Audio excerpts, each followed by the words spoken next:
I say to you, take a friend who is now unemployed and bring him before your mind's eye as the lady did, and see him now gainfully employed. He need not be physically present. In fact, he's not physically present. But you treat him as though he were, and put your mental hands upon him and give him the solidity that it would be there were it true.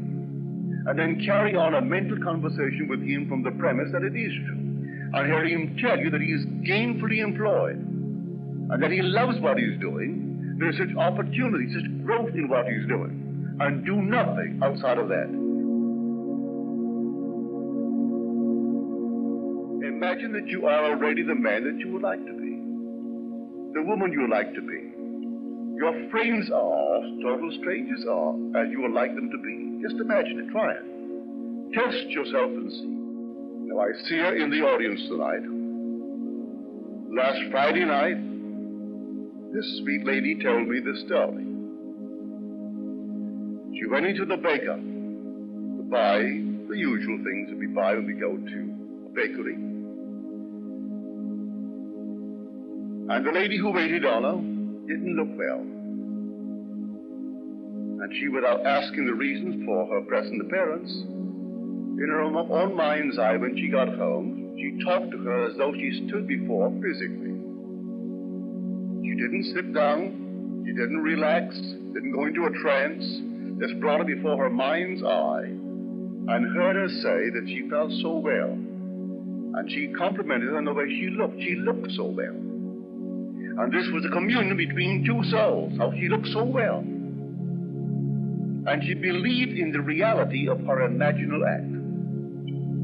1 week later, she goes back into the same bakery. And here is this lady, same lady, but radiant. So radiant, it prompted a response from this one. And she said, but you look so well. What has happened? Well, she said, this past week I inherited some money. I paid all of my bills. I paid everything that I owed in this world. And so I have no debts, and I have money. Now, this lady is totally unaware of the gift she received from the lady who is present here tonight. Totally unaware of it. You don't need the consent of any being in this world to hear good news for them. You don't have to say, do you want me to hear it? Do you want praise? If you ask them in advance, should I hear good news for you? You're only asking. In the event that it works, they'll praise you or in some way give you something. You don't ask anyone for their permission to hear good news. What a wonderful invitation. Test yourself. How would I test myself? Well, this is how you test yourself. I tell you that if you imagine, as this lady did, that someone stands before you in bodily form, though it cannot be seen with your mortal eye, but actually you imagine they are standing before you, and you carry on a conversation with them from the premise of your fulfilled desire for them. And then you feel them as you would feel them were they now solidly present. And you believe in the reality of that imaginal act is done.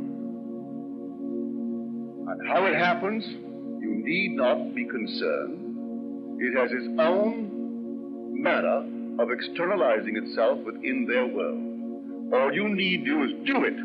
When I buy the pearl of great price, there is no other pearl like it. I sell all in this world to buy it.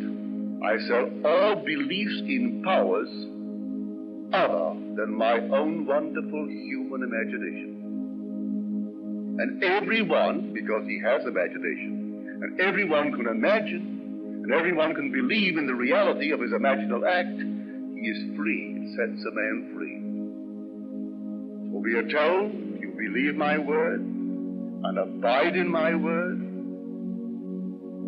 then you know the truth, and the truth will set you free. Well, how does he define the truth? He said, I am the truth.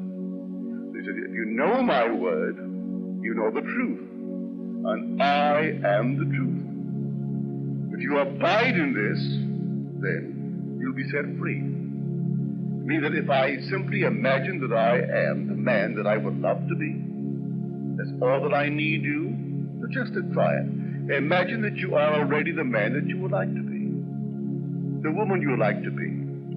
Your friends are, total strangers are, as you would like them to be. Just imagine it, try it. Test yourself and see. As you test yourself, and it happens, well then, can you turn back to the belief in any power outside of Christ Jesus? It's finding who he is, and I tell you, Christ Jesus is your own wonderful human imagination. And maybe you will be interested enough to test what I'm talking about and see if this is not Christ Jesus. For listen to it, by him all things are made. And without him, there was not anything made that was made. Well, now here a lady brought into being something that she had imagined.